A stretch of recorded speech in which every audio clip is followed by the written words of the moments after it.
नमस्कार दोस्तों, स्वागत है आप सभी का। तो यहाँ पर बात करेंगे यूपी लेखपाल परीक्षा 2022 को लेकर के। क्या इस परीक्षा में फर्जीवाड़ा पूरी तरह से रुकेगी या फिर जिस प्रकार से धांधली फर्जीवाड़ा करने वाले हर भर्ती में देखेंगे आप कोशिश करते हैं या फिर उनकी शिकायत मिलती है, पकड़े जाते हैं। और इसका सबसे बड़ा उदाहरण अगर अभी सामने हम सभी के है तो यूपी एसआई यूपी दरोगा भर्ती 2021 का।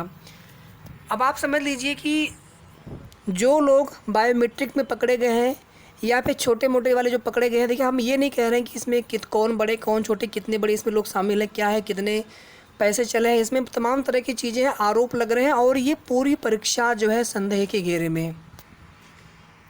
यूपी एसआई में पहले नॉर्मलाइजेशन को लेकर के छात्र परेशान थे कि कट ऑफ 121 जाती, हमारा 124 नंबर, हमारा सिलेक्शन ही नहीं हो पाया। नंबर कम से कम तो नहीं होने चाहिए थे, नंबर अगर बढ़े नहीं तो नंबर कम करके ये तो सिलेक्शन से या चयन प्रक्रिया से बाहर कर देने जैसा हो गया। 2016 में साथियों जितने भी योग्य अभ्यर्थी थे उनका चयन, अधिकांश का चयन नहीं हो पाया। फेल वालों को नॉर्मलाइजेशन करके पास किया जाता है और आज वे लोग ट्रेनिंग करके नौकरी कर रहे हैं।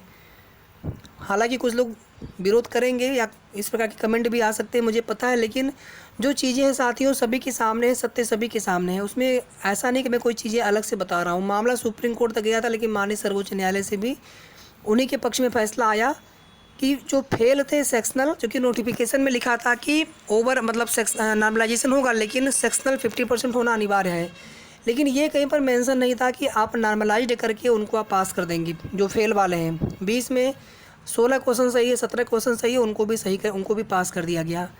तो कहीं ना कहीं छात्र, अभ्यर्थी, युवा परेशान, हताश, निराश ही नहीं होता है, बल्कि वो पूरी तरह से मानसिक पीड़ित होता है कि अब हम मेहनत करें तो किस आधार पर करें।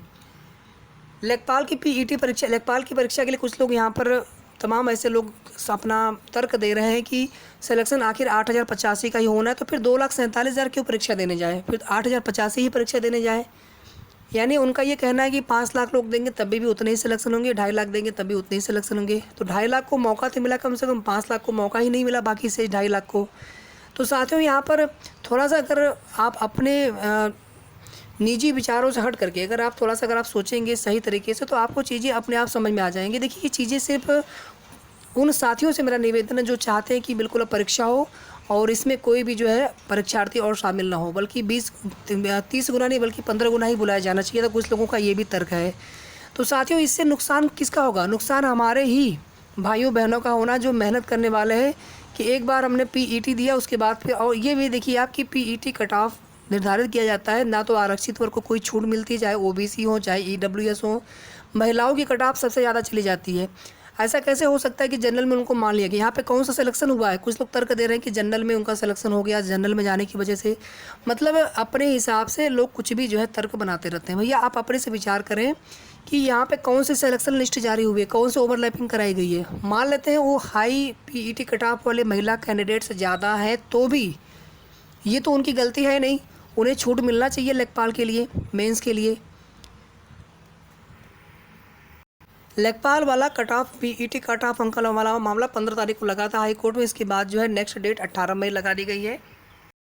18 मई को कोर्ट नंबर 6 में सीरियल नंबर 32 में honourable justice Sunit Kumar sir की बेंच में ये मामला सुना जाएगा।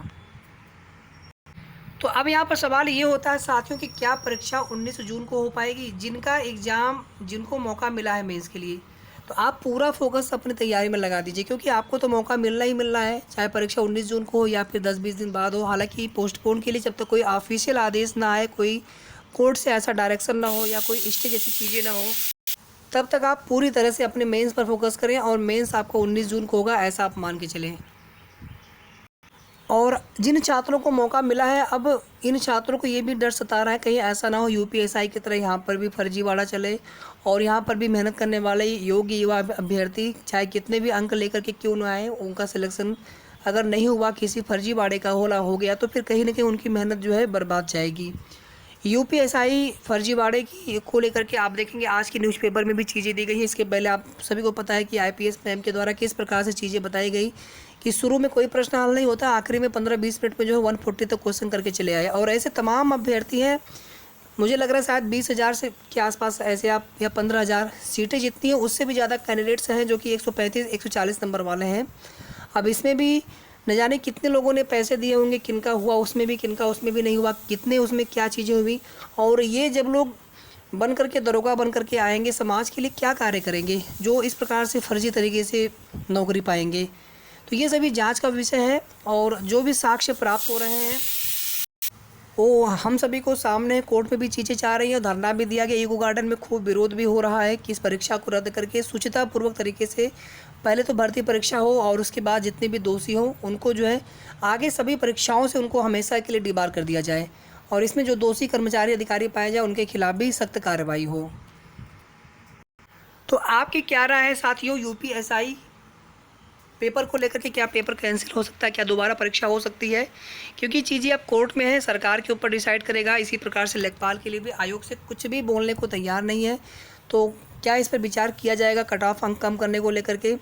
तो जो भी आपके मन में सवाल हो या कोई भी सुझाव हो आप प्लीज़ कमेंट करके ज़रूर बताएं और वीडियो को प्लीज़ लाइक करके ज़्यादा से ज़्यादा शेयर कर दें और साथ में सबसे पहले आप चैनल को सब्सक्राइब कर लें अगर अभी तक आपने सब्सक्राइब ना किया हो तो। धन्यवाद।